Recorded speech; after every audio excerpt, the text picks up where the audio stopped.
So, hear me out. Okay. We put Alexa Bliss on the cover on Tuesday. That Uh-huh. video blew up. Yeah. I put the original three, the trios, the real trios champions out here, Well, who's taking all the gold? on the cover, and I think we may be able to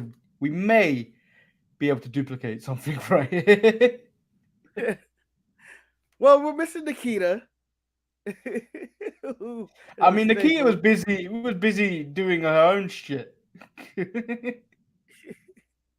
I really hope this isn't the video of that blow up. It's three ladies sitting on the couch looking off into a distance. That's what we're advertising here. Like that's the main thing of the show. We're gonna spend like 2 minutes talking about Mandy's celebration. Well, I've also got this where it reflects your types of thumbnails when you do it for ETE, which bother me. Hey, I just couldn't do it. Look, it's rough as well because our logo is way bigger than the other logo. I didn't even bother with it. you didn't do this one right, Mandy. You got to put it over JC. You know that. She does. I know the new Double J has grown on us a bit, but for old time's sake, I wish you had one where she was just not there.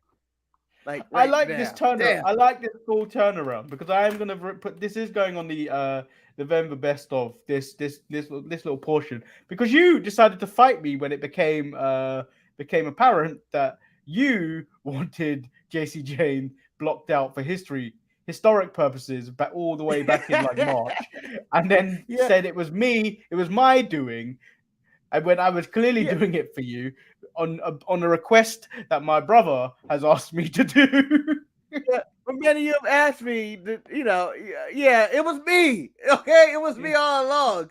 But Oh, they knew, I Marcus. was There on was the wrong side evidence. of history. I was on the wrong side of history. Okay, I'm on the wrong side of history here. Although this looks like a serious scene in any epic superhero movie. It's like, oh no, the villains have the upper hand. The villains have the upper hand. No, this The is like heroes some down. next. This is like Mean Girls 7. Still in high school. Straight to DVD. Oh no, now I Yeah, guess you're straight to always straight. Netflix at this point. Yeah. So we'll be back right after this. I'm Shotzi Blackheart, the ballsy badass, and you are watching the Untitled Manny and Marcus show. Remember to like the video and subscribe. Ow, ow, ow!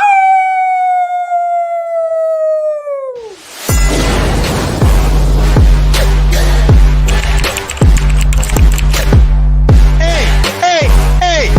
Oh, check out the Marcus and Mandy show. I hate you both right now. You guys are ridiculous.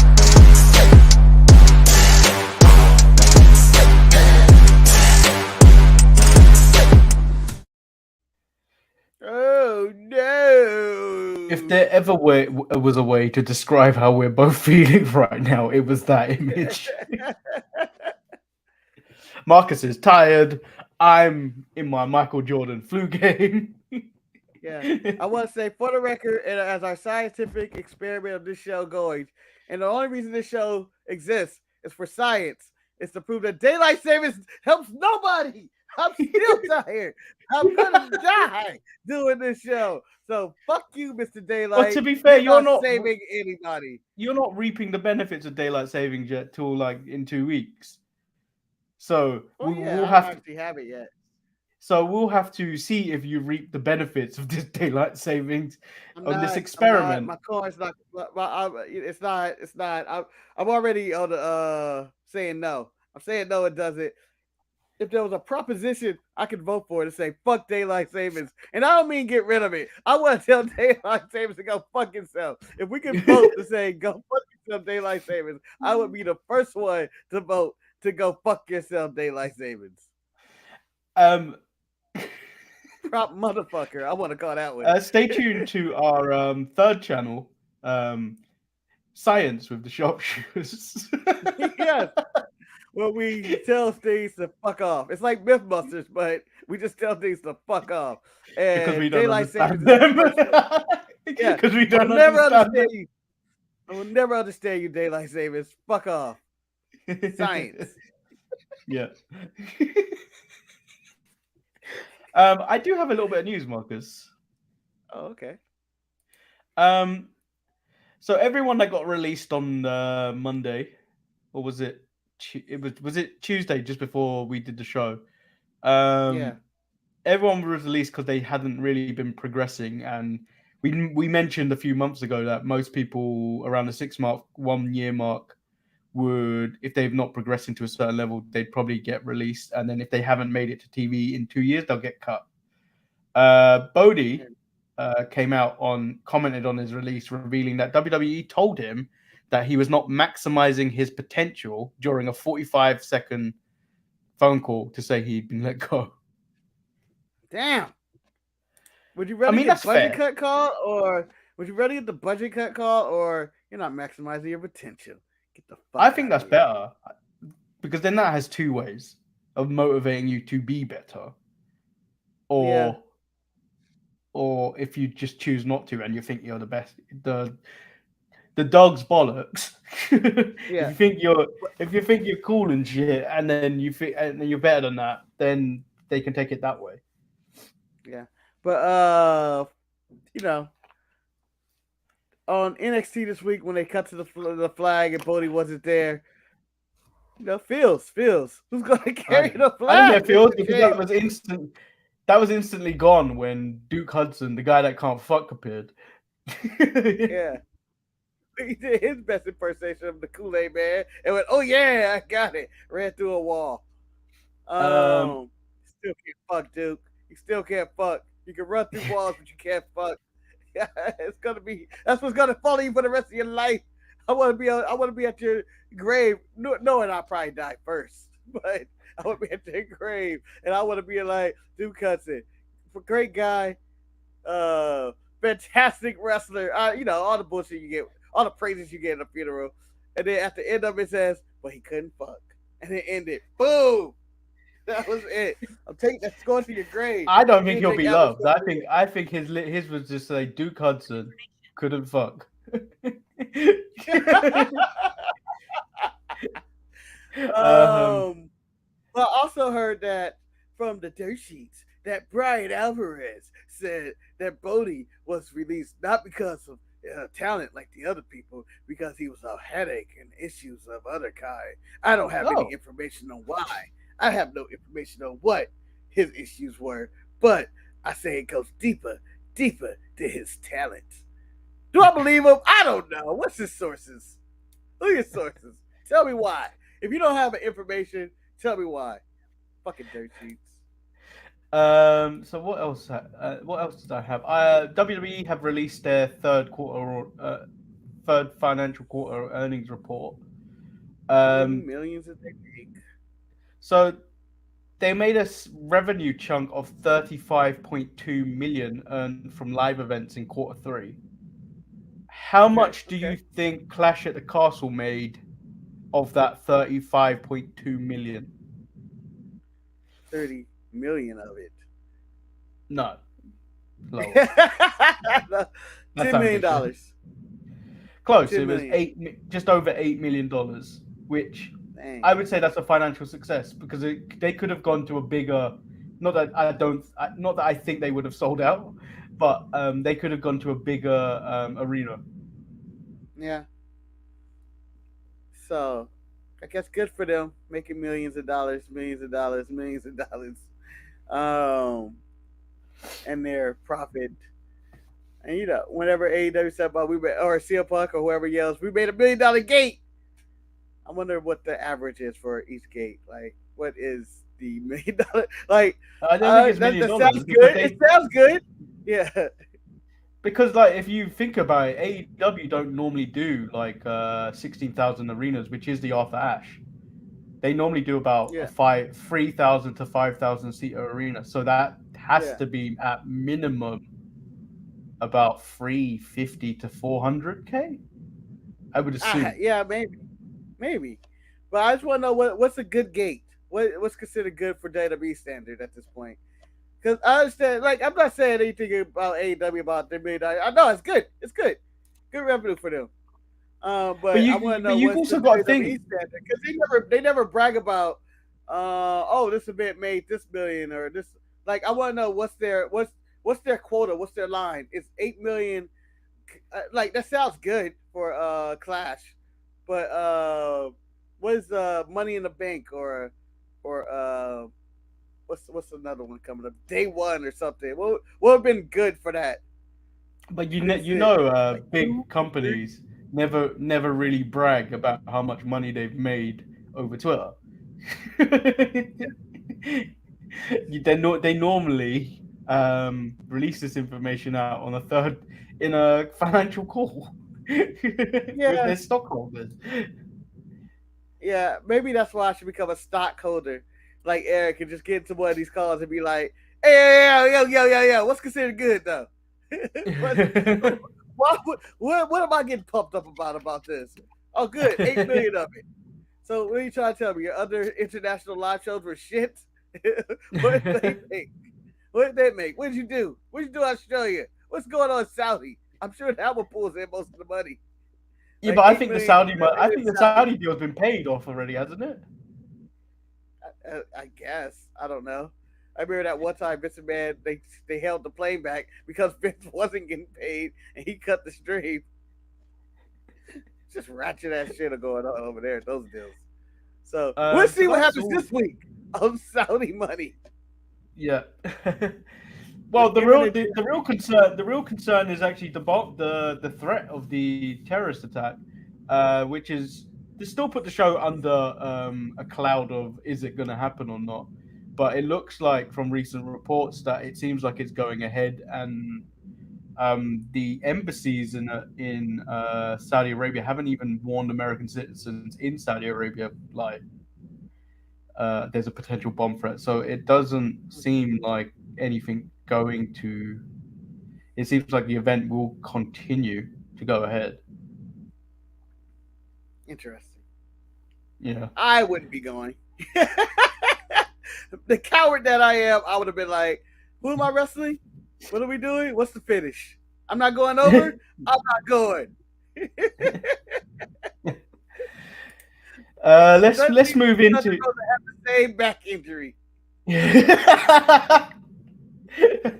Alleged back injury. Yeah. Let's get into AEW. Darby Allin. It kicks off with Darby Allin versus Jay Lethal. Marcus, I've been saying for weeks about bad calls from referees. Satnam Singh was wrongfully thrown out of this match when Darby launched himself at him. Yeah, the man did nothing. He stood there and Darby jumped at me. Like, what? You know what? I could have moved. Like, Satnam Singh had time to move because Darby looked at him and was like, "Oh, I'm jumping you, motherfucker. I'll tell you something. I'm jumping at you." I don't know what the reasoning. If I need a referee report of why he threw him out, that's what I need. Is it what's the flag in the NFL? Excessive unsportsmanlike conduct. Satnam Singh got thrown out for existing.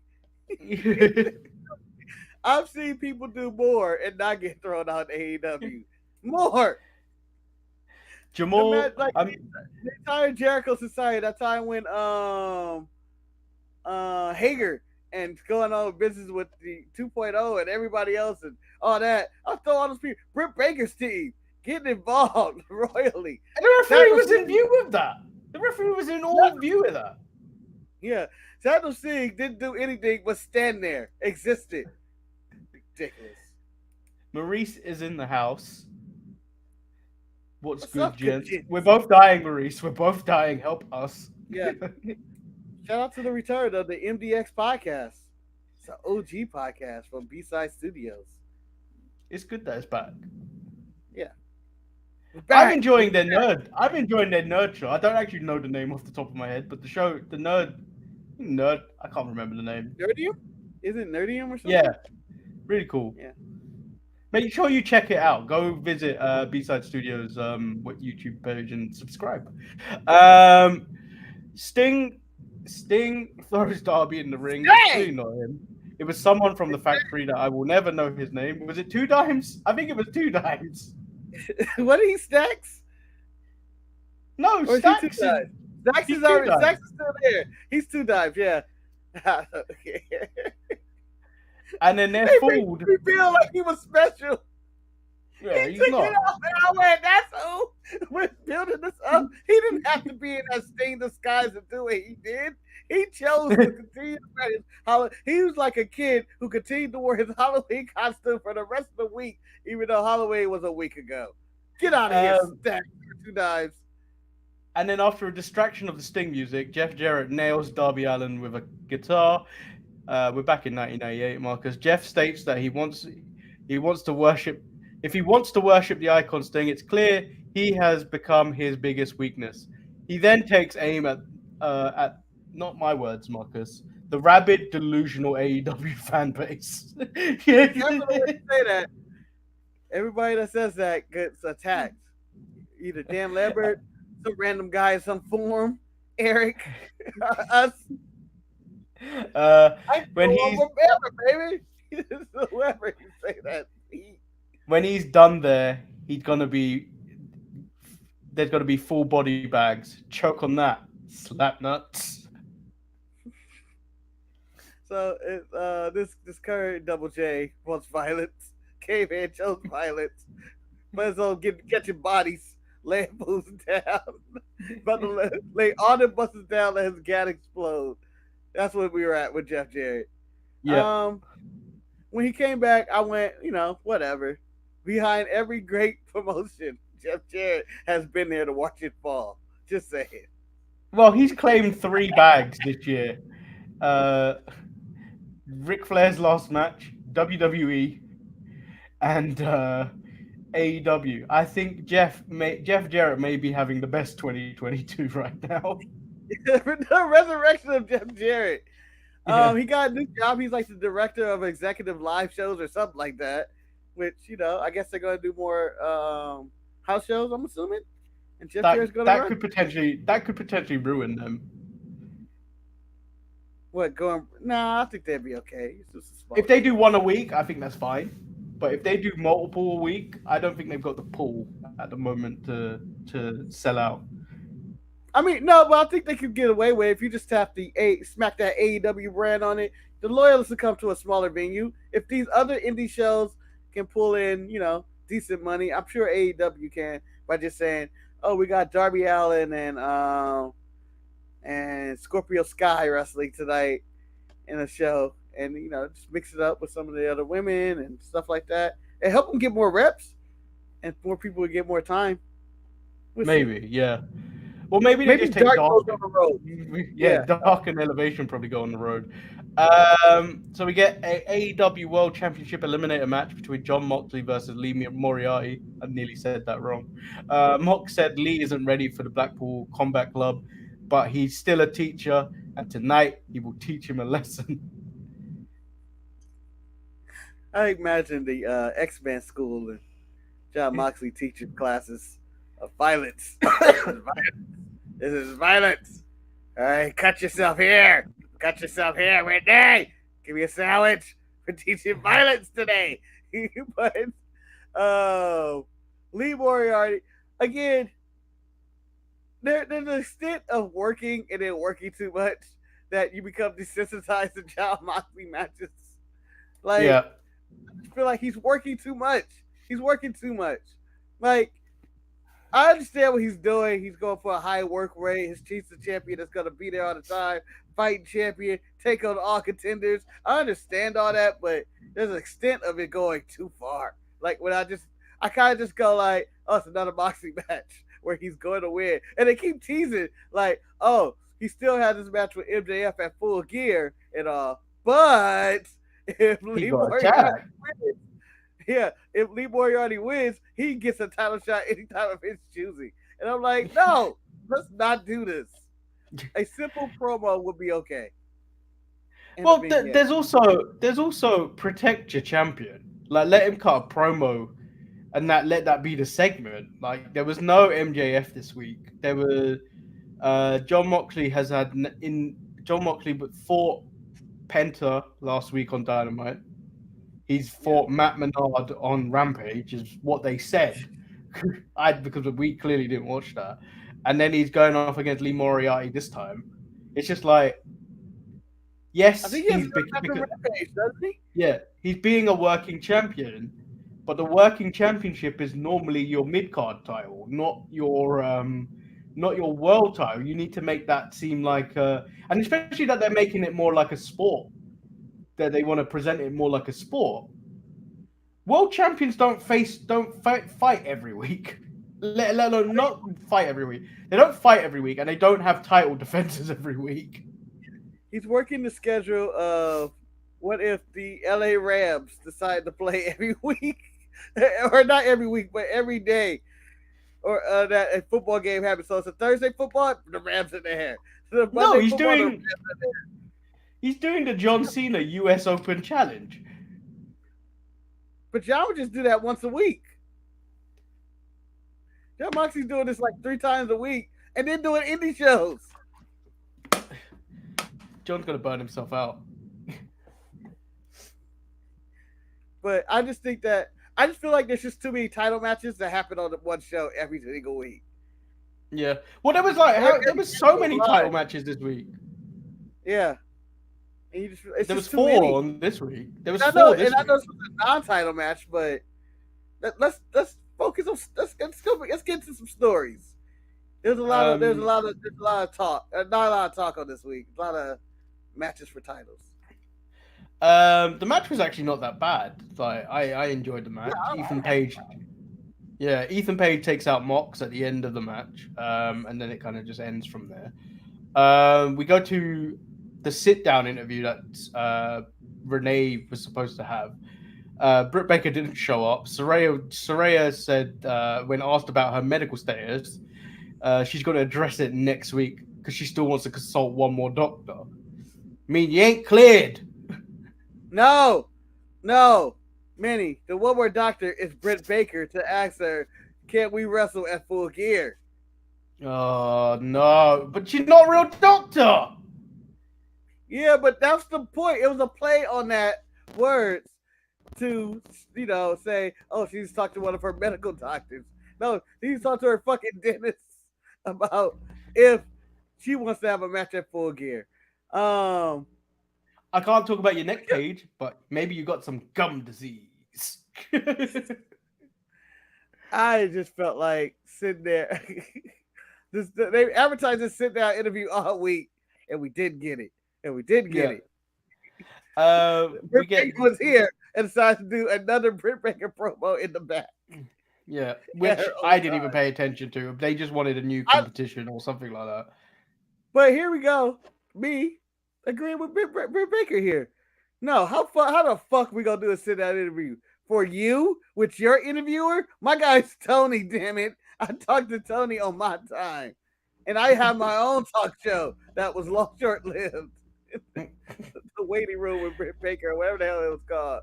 So, fuck you. I'm not gonna just do a sit-down interview before the show with you, with your person. This was an attack interview. As soon as she sat down, they're gonna get her. It was like, so you made these anti-Semitic comments, Britt Baker. What? I've been set up. So we move on to the Daddy Ass birthday celebration. It's just everyone loves the Acclaimed. Enough said. The firm beat down the Acclaimed and FTR make the save. So FTR finally attempting to go for these titles. No, well, they attempted last week and lost. Now they're holding it up going like, yeah, maybe. This could be a thing. But to quote the great man in Vogue, never gonna get it, never gonna get it, never gonna get it, never gonna get it. I didn't think we'd ever quote that on this show. Hey, why not? Never gonna get it, never gonna get it. Because they're on their way out. They're gonna be out. I think the realization of when FTR is out of AEW is when all of a sudden they just start losing all their titles. I can see them talking to CM Punk. Hey man, we were on your side. You didn't ruin the locker room. They ruined the locker room. Come on back. I'm not coming back. You been talking to Triple H? Speaking of CM Punk ruining the locker room, the person that wasn't allowed to appear in the locker room is challenging Chris Jericho. That's boom, boom, Colt Cabana. So, I've written in these notes, Colt Cabana is exactly who we thought he was. I don't need no Ruby story. And I believe I wrote that whilst tired and angry. Okay. So, my review of Colt Cabana being the guy that comes out is our investigation is over. We signed with the Bucks and Kenny Omega. Fuck you, CM Punk. And we wanted to publicly announce that by throwing Colt Cabana out there. And I, for the record, am going to say this. Mr. Muffin and Mr. Seltzer Water and Mr. Larry the Dog, Mr. Ace Steel the Friend, I'm siding with him again. I'm siding with him. I wasn't worth it. CM Punk was out there giving you stories and promos and matches. I don't care if he was a headache. Austin was a headache. All these people are headaches. Let stars be the headache, but don't let it take away from what got promoted. You had him. You had a real star, and you're gonna trade away for Colt Cabana, someone that's your friend? Fuck him. He's trying to run a business. So Jamal said, first of all, A-Town out, A-Twan down. sounds like a rapper. Down, my A-Town down, second of my unborn child says, the fetus is saying, like, share, and subscribe. It's very nice of them. They're already used to the routine. That Colt Banana and Jericho had a botch festival. When he dropped Jericho just straight to the outside. Yes. I went, oh no. For this. Not Colt Cabana. Not in this stage of his career. Don't do it. And then what do we get? But would you like say, all right, we're going Colt Cabana over CM Punk? Would you do this in the current state that they're in? Because there's still people salty about this Punk thing. I'm sure there's Punk-siders. There's some people on Punk's side, either in that locker room or in that fan base, going like, I really wish we had CM Punk right now. Yeah, but like, as the reports are coming out, he doesn't know whether he's going to come back or come back to AEW, let alone wrestling. What? Yeah, where is he going to come back to? They hate him over there. He hates them over there. And you see CM Punk, my pride's not said to be the Impact. Pride. Impact ain't got the money for CM Punk. Unless he's doing it for the love of the business, he'll go to Impact and go as a low price. But if he really wanted to, he could go back to WWE and claim the bag for a minimum segment. He can, but his whole career is fuck them guys. Like, I mean, there's money on the table with him versus the Tribal Chief. There is nothing but money on the table. The whole make Roman look strong. And here we are today without him. Roman's on top of the world. He's the one and all that. And it's up to him to dethrone him. On second thought, why not have Cody do it? I would rather have Cody do it, because if you look at the state, not MJF, CM Punk is in his type of career, I would now consider him a health risk, because like you can't really. I wouldn't put my money on him to go a long program because he might get injured. Yeah, because he does seem lately to have Anthony Davis disease. Every time he goes out, he gets hurt. Yeah, he's got an injury bug. Well, the ankle thing is a fluke. He ain't jumping guardrails anymore anytime soon. The torn pec could also. I mean, that can happen. That can also happen. But like, you look at it, and it's like he's not getting any younger, and the way he wrestles those you don't last very long if you continue to wrestle like that. You should remove the high risk elements, and like I will get to it with R-Truth, but that's reasons like he's in his 50s. He shouldn't be doing stuff like that. I still don't know if that was legit or not. It looked like it hurt. But it's also an excuse for R-Truth not to have a real match. Because when does he ever do that time? When does he ever do that time? I don't think he ever does. The BCC and the JAS brawl happens at the end of the match, and then we move into the AEW All Atlantic Championship match between Orange Cassidy, Luchasaurus, and Rey Fenix. Pac tells Phoenix in the back to use the hammer. Shut up, Pac. Why don't you get off the top rope for 0.2 seconds?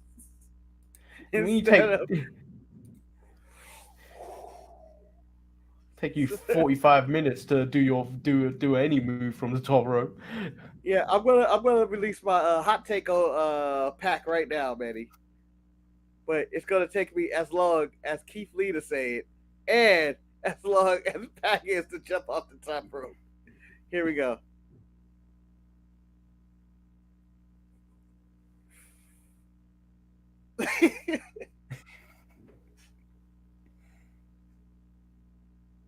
Should have airs right. WWE is right. WWE is right. Enzo should have beat your ass. Take that. That's my hot take. You know what's funny? Again, that was my hot take, and it took that long to say it. And I also want to say, I think the problem with having this many title matches is that what title actually matters and is prestigious, because we've had the ROH World title already gone. We had the AEW Champion Eliminator match already happen. And so what match tells President it's the main event? Samoa Joe is the main event of the show because of his title is bigger than all these other titles. So well, given the amount of advertisement going into certain types of matches, I think Jericho Colt Cabana should have gone main event. Not that the match was good. It is still alright. It wasn't the match. The match quality was still okay. I mean, it was just the botches, and it's like Colt Cabana, really? But the intrigue of who that might be, you put that as your main event. Yeah, it could be anybody. Former Ring of Honor guy. You could like let the imagination run wild.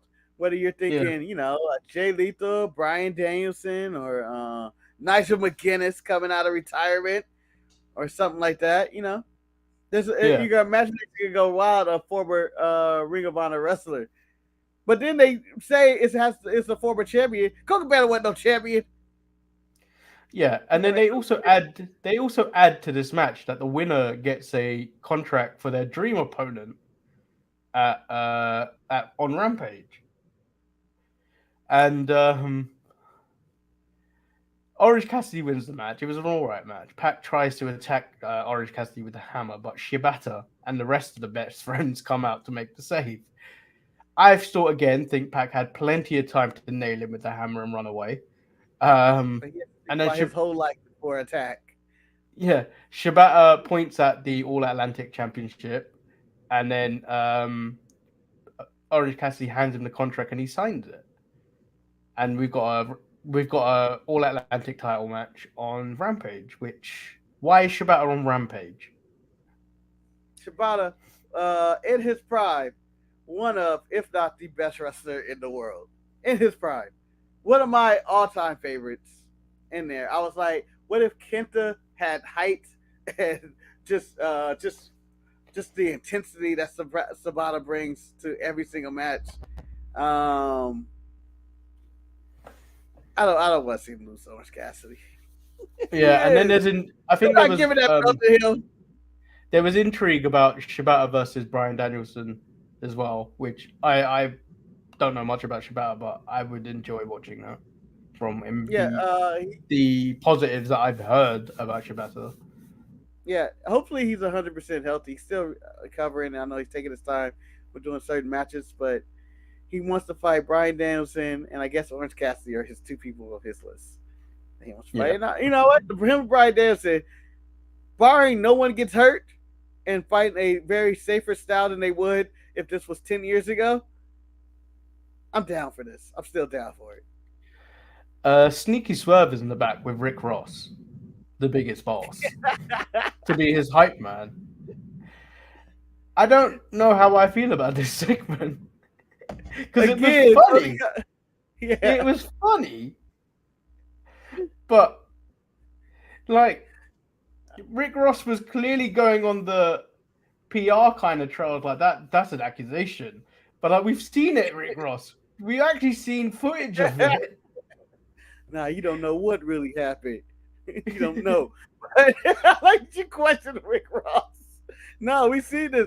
But I, like Tony Khan, continues his trend of bringing back rappers from the 2000 era in their prime. Like, he continues to bring, whether it's Rick Ross, Action Bronson, Kevin Gates, whoever. He's bringing them all back. He's bringing his collection of rappers. Trina, this goes back to that. And oh, Rick also Ross, in attendance. I think this is the best one he used because Rick Ross looked like a wrestling manager in the back. Yeah. Rick Ross looked like what Rick Ross looked like what Prince Nana looks like. Who thinks he looks like in the mirror. Rick Ross is the black Paul Heyman. Like, I imagine if Paul Heyman was black, you essentially get Rick Ross. People may think you get MVP. No, you get Rick Ross. That's what you think you saw, but that's not the case. They showed Lamar Jackson also in attendance, who just looked incredibly bored when they showed him. He just like, why am I here? Nah, he seemed into it. He just, I thought that Jericho took a shot, like, oh, I whooped Lamar Jackson's ass, and I was like, really, Jericho? Really? She be like this? We get the TBS Championship match: Jade versus Marina Shafir. This happened again. This is the reverse of Sheeta and Serena Deeb. This is the opposite of that. Why do we? It's a polar opposite of matches we don't need. I feel like this is the third time they've had this match, whether it was on Dark, Rampage, or Elevation, or some shit like that. But I just feel like every time it's one too much. But if I were to go on Tough Enough, Manny, and I was have to tell Steve Austin what is my favorite match of all time, I'm going to say Jade Cargill versus Marina Shafir. Why would you do that? Win. I don't know, win. Of all the matches, I would just antagonize Steve Austin with that. Where he goes, what? Who? What? Who? They teased the House of Black coming back as Julia Hart burns Malachi. I suppose he'd get reborn from the ashes because he's a phoenix. And he's Uncle Howdy. Uncle Howdy. All right. Come back and do something this time instead of what they did last time they were together and just exist and cut cryptic promos and do nothing. They did nothing. Well, that's going to happen. You know exactly that's going to happen. Samoa Joe versus Brian Cage for the ROH Television Championship. Good match. The Embassy attack Joe at the end of the match. Wardlow makes a save. But then Powerhouse comes out with a huge spine buster. Powerhouse. Huge spine buster. And that's how this show ended. And in full disclosure here, I did not believe Brian Cage was beating Samoa Joe at any point. And if Powerhouse House were to team up with Brian Cage, they would become an unstoppable force. Oh, wait, we did this already with Team Taz. Team Taz. It's just so, Team Taz. I don't know if he's still in the chat, but how many A-Town downs are you giving the AEW Dynamite? I'm giving it 3 A-Town downs. 3? Just 3. I feel like none progressed. Wait, are you going 3 out of 5 or 3 out of 10? I'm out of 5. Oh, that's not bad. That's 6 out of 10. 6 out of 10. Yeah, that's about 6.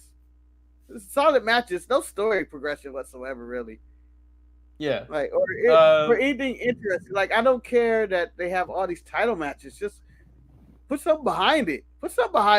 Tell me why Luchasaurus, the right-hand man, apparently, Christian is going after the All Atlantic title, or what's the deal with all these titles? Like Jarrett's like, what's the deal with all these titles? Oh no, Ring of Honor, All Atlantic, all of at them. least you didn't mention George. George is every man.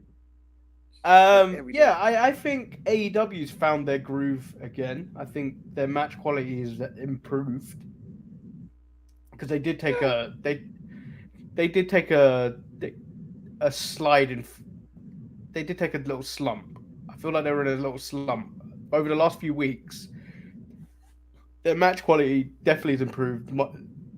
You couldn't say there was that many bad matches. Like the only one I would say is a bad match this week was the women's title match. Well, it was short. Yeah, I would agree with you. 6 8 downs because nothing else really happened on there. No, I didn't feel like their match quality down. I just want storylines to happen. Like when MJF isn't on there, there's no story going on this show. Yeah, It's just people fighting. I may as well be watching a random indie show at this point. Like, give me a reason to come back. Give me hooked to the storyline. The Blackpool Combat Club has been feuding with the Jericho Appreciation Society as long as the Jericho as long as the what's his last faction called? Jericho's the Inner Circle. Inner Circle feuded with fuck did they feud with? The Pinnacle? Been going on just as long. With the Pinnacle, they fought with the Pinnacle. They fought with everyone for like forever. Yeah. The Culture Ball, they need writers or something. Not like WWE has like a million writers, but just somebody that comes up with original ideas for stories instead of just matches for the sake of matches. I just want to point out, Marcus addressed the chat today, where he didn't address me at all. Really, in that chat yesterday, took you 19 minutes. You were the only one in there, and I knew I was going to get to it, and I did at the appropriate time. You left out one of my funnier comments. Your thumbnail looked like Japanese Kane versus Japanese Undertaker. You just left that. That was comedy gold. Comedy gold. That took me 2 minutes to think of. Sorry for your A material, Manny. Maybe I thought that material was too good to be just in the lumber chat. It had to be said aloud. Next time, I'm coming on and just reading out my comments. If you fail to acknowledge me. Jamal even said, "Why was that left out?" It's left out. I don't even remember seeing that comment, to be honest. It's the first one I wrote when you came on live. While you were all busy doing your... But clearly we're in the middle of releasing our arsenal on the world, Manny. You gotta pace yourself, all right? You don't just throw out your good one-liners in the middle. Now you're like AEW. I'm just gonna throw out my world title match in the middle of the show. No, you put it at an appropriate time. I might just save my one-liners for this show now, then. Now you're gonna serve it one-liners. Manny, that's a week late. Let's move into NXT. Bron Breakker opens up NXT. Before he could really say anything, he was interrupted by Yes Boys, the pretty deadly, and they mock his pro ability and say he is the absolute worst, and they are sick of it. And then the truest comment I've ever heard. Because I felt it when he said it. I fully believe it was true as well. I was like, yeah, I'm sick of this. Yeah, I'm sick of this. Bron puts it on an English accent, calls them wankers. Wesley comes out and tells them to shut up. After complimenting their hair, they agree to give them their moment. But then they talk about interrupting them for their time. They broke the fourth wall about the opening segment. Normally someone comes out to interrupt you. So this is what we're going to do. And they challenge them to a match. Ready? I just read a report that Vince McMahon has fully stepped away and has disconnected himself from WWE. I say bullshit when I still get contenders and random tag teams fighting for tag team titles and random men. This is a Vince McMahon go-to move. I don't care who's in charge, where champions and champions fight each other. Although I do feel like when Pretty Deadly walked out, we are missing something where I think the Acclaim's greatest rival would be Pretty Deadly. I feel like this would be a great storyline of any show and have matches for days where Scissor Me Daddy's in plays, where it's a little bit homoerotic. It'd be amazing. It'd be amazing. And then we move into R-Truth versus Grayson Waller. The match was going well, but then ended after Truth took a bad fall, jumping to the inside, instantly grabbing his leg. Grayson then gets on the mic, states NXT is Grayson Waller's house, and ain't nobody gonna change that. Not even Paige, because this ain't your house anymore, Paige. This is my house. This is my house. I don't know why we make it sound more like Paul Bearer each time. Undertaker, this is my house. You know, But, I still can't get the image of Undertaker talking in tongues about to stab Stone Cold Steve Austin. I think that's gonna live with me for a good few months. That's that boy, not Kimbe. All I remember him saying is not Kimbe. I love you, not Kimbe. What are you talking about?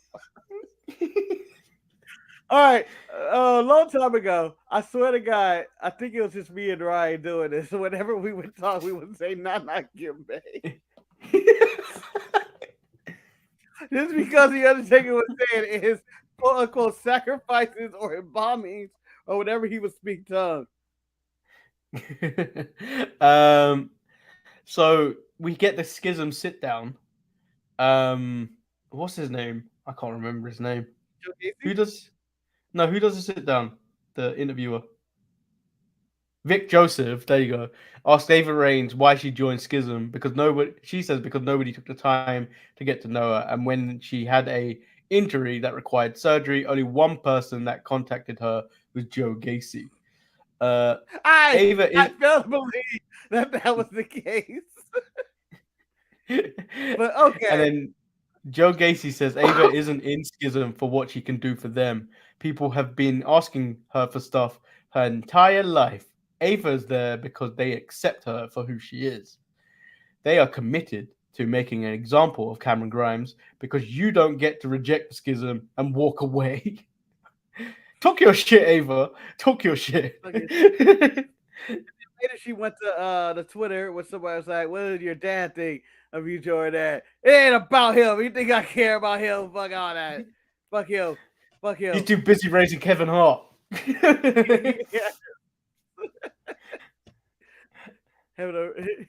He's over there selling his liquor and all this stuff, his movies. He didn't care about me, and I joined the Schism.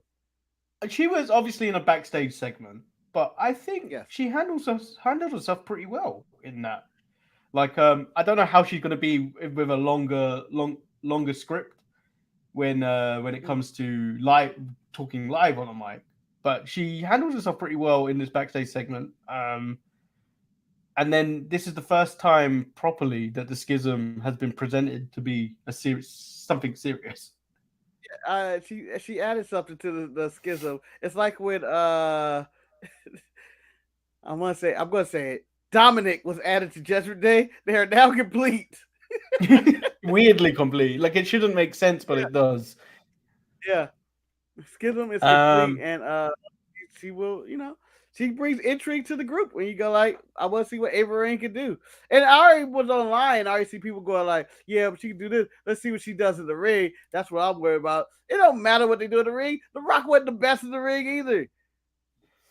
Yeah, and I think they'll probably keep. I think she's someone they'll probably keep around as well. I don't think that's someone they would just cut.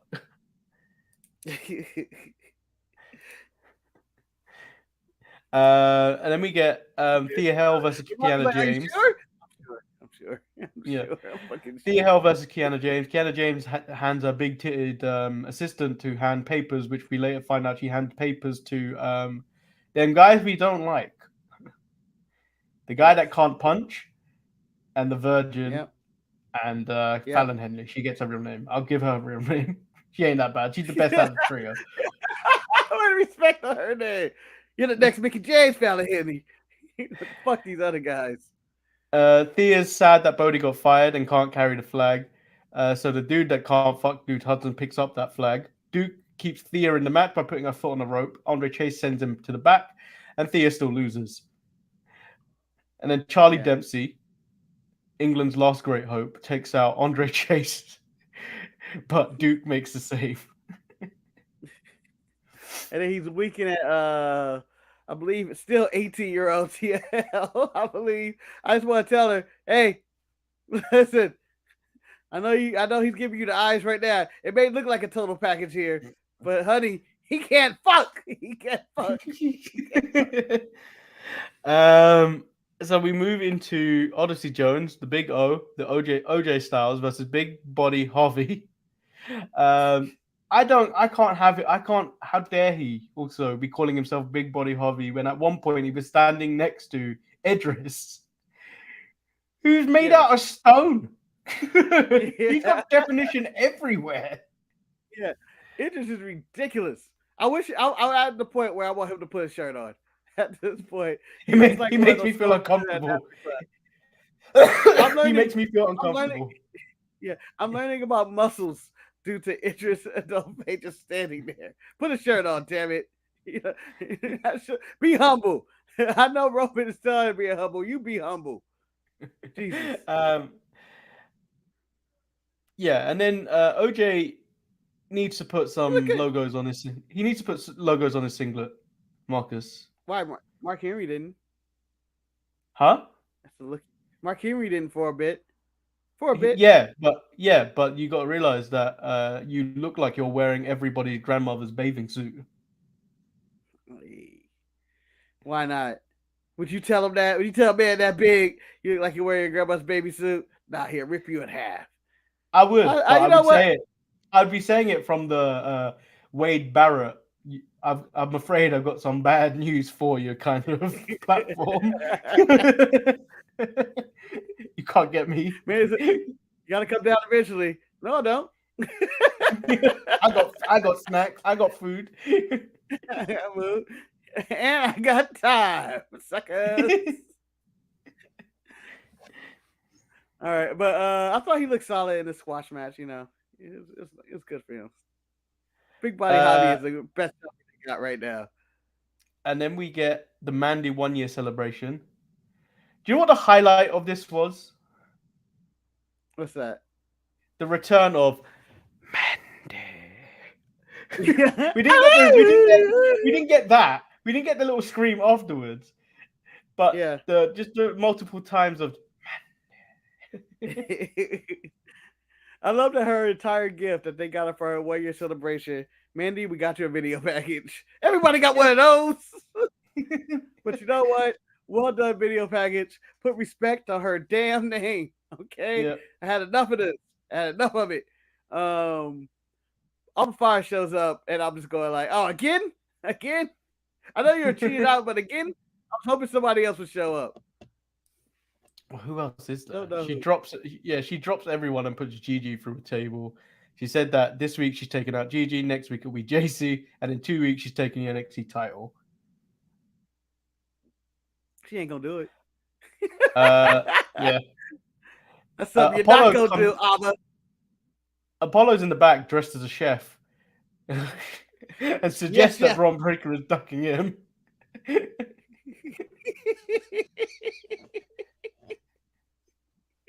There's only one man. There's only one man. You ain't Bobby, Apollo. You ain't Bobby. There's only one man that can say someone is ducking him, and that's Bobby Lashley. I love it. Accusations of ducking. I talked about winning that title a long time ago. Hey, dude, don't mention that. He ain't talking about me. Bro, they talking about nobody because they don't allow Braun to talk for good reason. So then we get scripts. I'm not going to read out the poem he decided to write. I mean, to leave on Called the it. voicemail. Hey, yo, some scripts. Just want to tell you, I love you. You haven't returned my phone calls or my DMs. I think you blocked me on Instagram, but call me back. This is Scripps leaving a voice message in 2022. No one does this anymore. Exactly, which leads me to believe Scripps is an old man. Who the hell leaves voicemails? So what old man do you got, Manny? I don't know, but PCO. maybe one of those old Japanese men that Moxley fought on various times on Dynamite. Scripps is using the gotta. Like, why? Why? But this also How do we leads get to into He should eat his leads in- Scripps. Why is this you? this also leads me to why Dijak is recording a promo on cassette tape. Why? There have Well, been he's so many also media burning forms. stuff. Yeah, there's been so many media forms since after cassette tape. Why is he still using cassette tape? Who still makes cassette tapes? Where can he play that shit? He my guy in cassette tape tracks. No. Why? Dominic Dijakovic recorded his return promo on an 8-track tape. What the fuck? The only Yeah, time so I think see cassette tape is when I look at the B-Side Studios logo. That's the only time you see cassette tapes. And you understand why that exists. But no one's out there like, hey, check this shit out. I got that new Ice Spice cassette tape. so, which leads me to believe Scripps and Dijak are working together using old medium. What's next? They gonna cut a promo via Morse code? No, he's gonna ask for the tape, and it's gonna be on VHS. So my theory for Scripps is that this current point is Leaping Lenny Poffo. How about you, Manny? No, please no. Hey, he's talking in poems. He's talking in poems. He's leaving voicemails.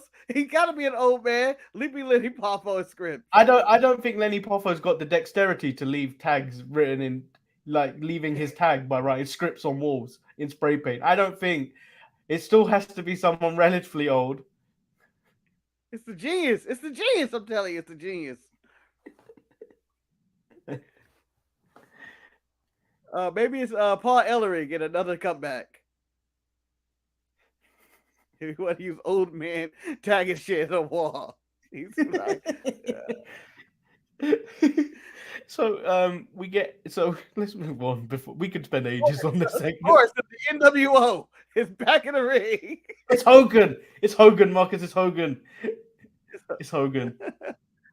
Hogan is getting his rap career going. Maybe it's Rick Ross. He's suspended to NXT.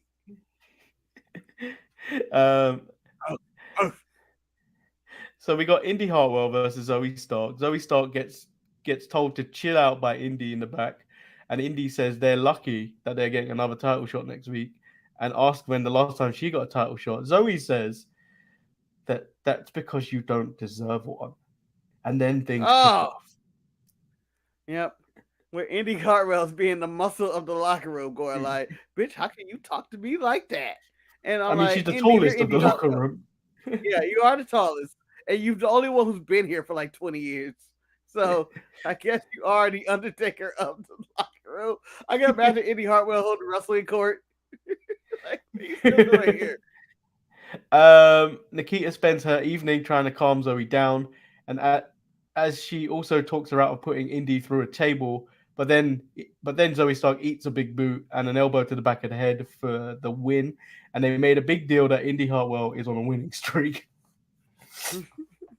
This is the hottest winning streak of her career. I'm going like, I've seen her win 2 matches in a row, and then I'm also like, probably a fact. That's like one of those when the Lions win games in football. Oh, they won 2 in a row.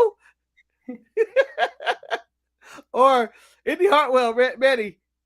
I didn't even plan on doing this, but Indy Hartwell is currently the Jets. You know what bothered me about this NXT? You know what bothered me about this NXT episode? I don't like that these closet Jet fans are coming out now that we got 5 wins, because next to that annoying Mets fan was a guy wearing a Nick Mangold Jets jersey, and I cannot accept it, Marcus. I can't have these Jets fans just coming out of the woodwork now that they're winning. Nah, we don't want you. Stay away. Hey, this is the year of the Jets because you had Top Gun come out and now you have the Jets. Maybe that's their inspiration. They watch Top Gun before every game. Pilot to the danger zone. But Zoe Starks is going heel eventually as she's threatening to kill people. You know what? She'd probably make a better heel than she is a face. Man, and also, Manny, if you were my tag partner and I'm putting a boost to somebody in the corner, don't you ever interrupt me while I'm doing that. I'm kicking ass. What do you mean you don't have to go this route? I'm trying to win, bitch. I'm stopping this bitch out forever, ever. I'm going to every list to beat her ass. And if I'm about to put somebody to a table, you're my tag partner, you ride me. I want to show you that I mean it. I'm in Indy Hartwell's career tonight. Ain't nobody stopping me. I'm just saying. So we go. Nikita Lyons is a bad friend, dressed like a hoochie. I don't even know what to speak. I don't know if you're allowed to say that anymore. But probably not. Try to give me advice considering her outfit. That's what I'm saying. She You're trying to probably tell not. me not to kill somebody, but she wearing that outfit, killing other guys in the street going, oh, Lord. No, get out of here. I'm trying to kill people. What churchgoer is looking at Nikita Lyons like that? Oh, Lord. The dirty old men in the church. That's who. Dirty old men. Some of the women going, oh, Lord. Look at her. Mm-hmm. Look at her walk through the church with that outfit on. She know what she doing. Mm-hmm. And you see some old man. That's a young girl right there. That's what God wanted me to see right there. Sorry. So I've been watching a lot of Family Reunion on Netflix, and I can't stop suddenly scatting sometimes because the intro is them scatting to the show. Oh, it's do. Yeah, and then sometimes Medea's voice, the old lady in it, gets stuck in my head. I don't know why. So Elektra Lopez is back. Was getting reacquainted with... Man, he has Medea in his head. Where would his storyline go? Tune into Titanic 2 to see how this plays out. You got to save. You got to save some of the best things. Elektra was getting reacquainted with Tony D'Angelo. Says if you thought she was dangerous before, she did nothing. Watch how dangerous she is now. Giving me further proof that Legado was right to leave her ass behind.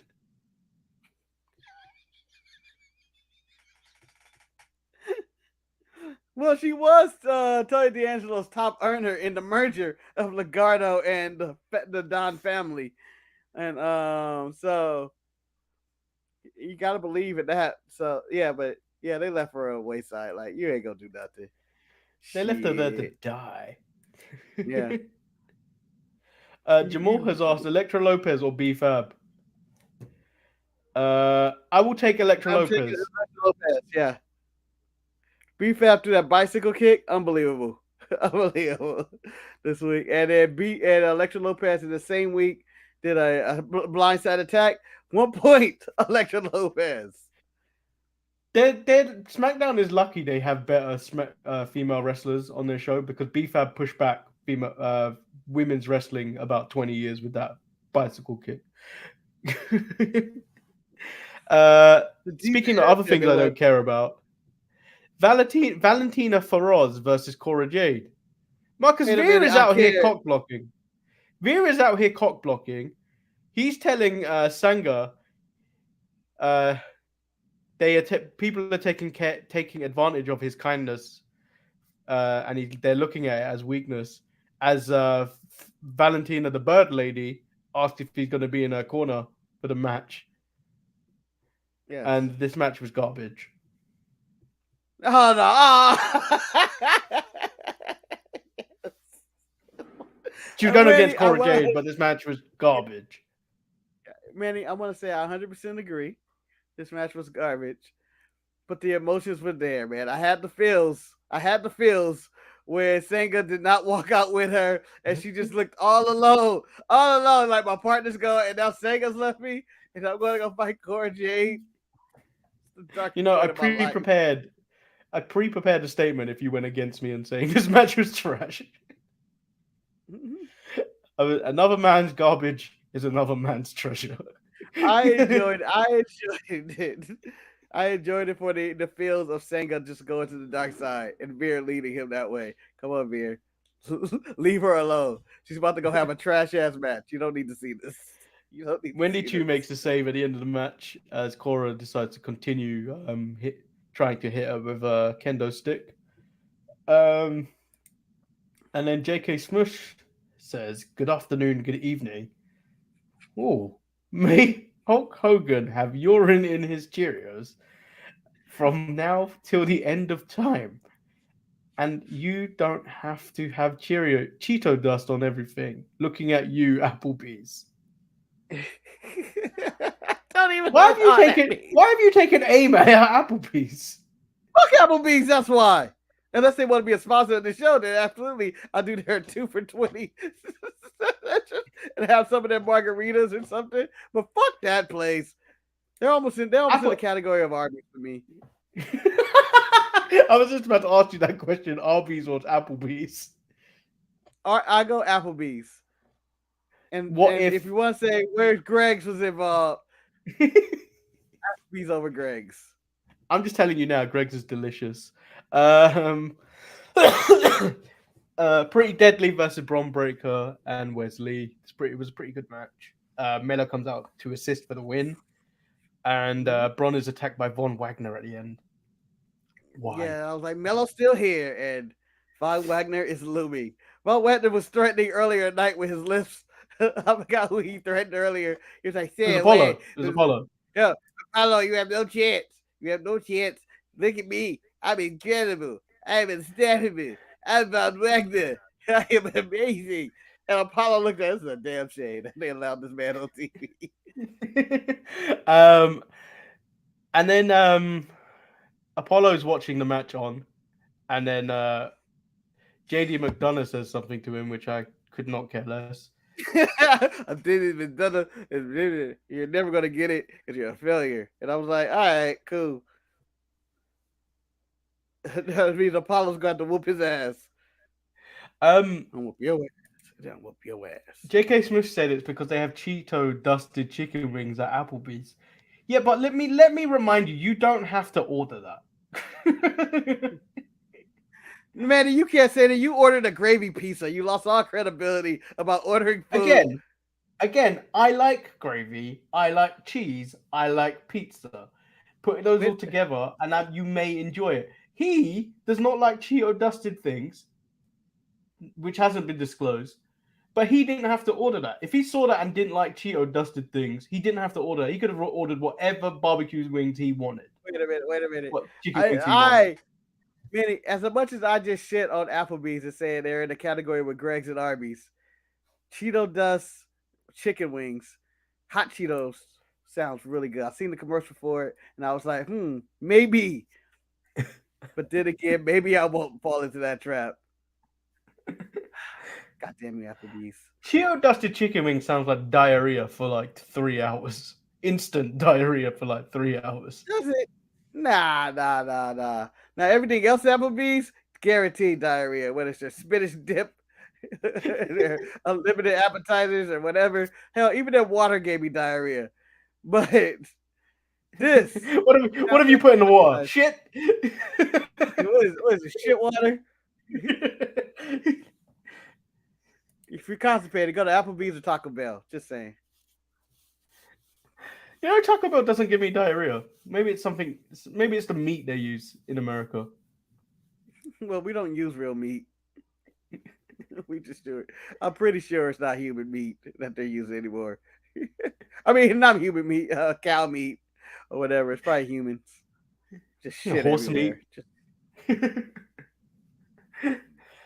So that was NXT. What did you think of NXT? Nothing really happened on the show. 5 8 downs out of 10. 5. I'm giving it 5, but merely because I think Shawn Michaels gone too far. Voicemails, cassette tape. What next? Betamax. Bring out. Well, I heard that Shawn Michaels write the script to NXT on a typewriter. You know how he uses computers. Yeah. Unnecessary. Scripts is Sean. He's coming out of retirement. Scripts versus Mello for the win. Scripps is going to be dialing in from a payphone next week. Anybody got any quarters? He got any quarters? Why any quarters? I gotta make a phone call. You want to just borrow someone's cell phone? You want to just buy a burner or something for a buck? Nah. This is personal. It's gonna be chirping the next week. Alright, this script. I'll be here later tonight. Like, what kind of scripts? Yeah, Scripps is an old man. Just know it. He gets up in the middle of the night, pees at 4 a.m. I know who the Scripps is, Manny. You're thinking a man. It's not a man. Scripps is a woman. Scripps. You best not say Mako Satomura. I'll be mad at you. Because she's old as dirt. She's old as dirt. I wasn't going to say Mako Satomura.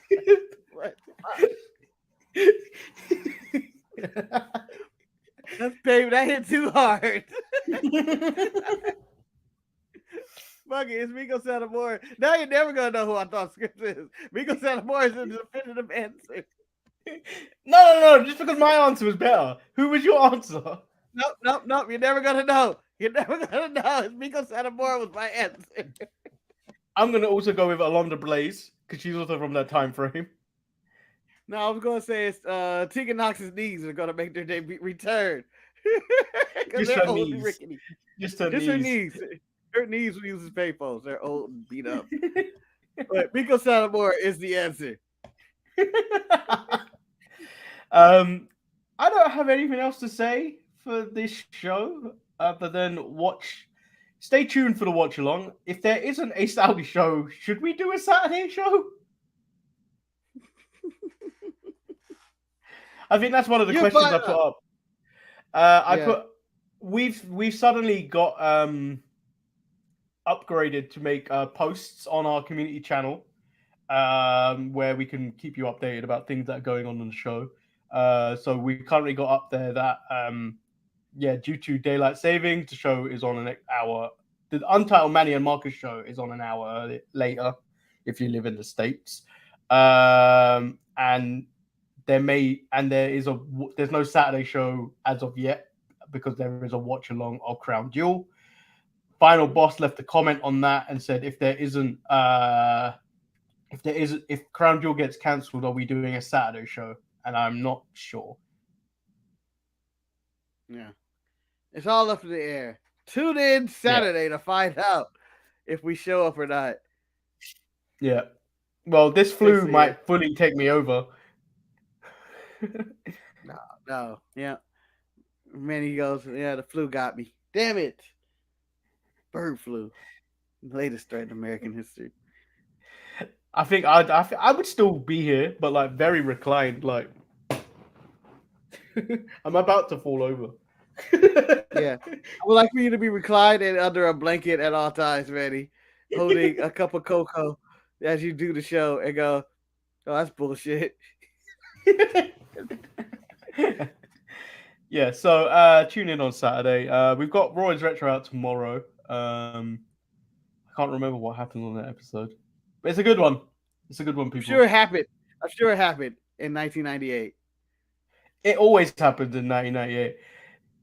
It feels like everything good happened in 1998 that I remember of the Attitude Era. I was like, what's left? What can you give me, Attitude Era in 99? What is 99 bringing? So stay tuned for season 2. That's what 99 brings. It must be Austin all along. Stay tuned for season 2 of Raw is Retro, where we go Even we start going towards the present we go to 1999. Party like it's 1999. Dun, Da, dun. da, da, da. I'm listening to that on my cassette on my way to work. One of my questions on that HR In my quiz. white Cadillac. One of my questions on the HR quiz was a Barry Manilow question. Oh man, you can go to hell.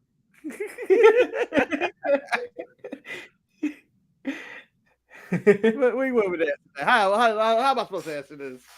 I can't even remember what the question is. But is it Barry Manilow? Can't be that good of a question. I mean, it was merely to get people to get the Copacabana stuck in their head. Copacabana. You know, I don't associate that song with him at all. I associate that with Ricky Ricardo, I think, and I don't even know why. I don't even think Ricky Ricardo ever sung that song. I think he just did Babalu. I don't think he actually has Copacabana. So that is the end of the show. Make sure you tune in and like, subscribe, and do all that stuff. Yeah. And support Titanic 2. It's a dream. Yes. Support the dream. Support the dream. You thought you saw a disaster? No, this is a disaster. That's the poster we're going with this one. Tagline of the post Titanic 2. All right, guys. We out. This time you're ghosts and ghouls. We out. Peace.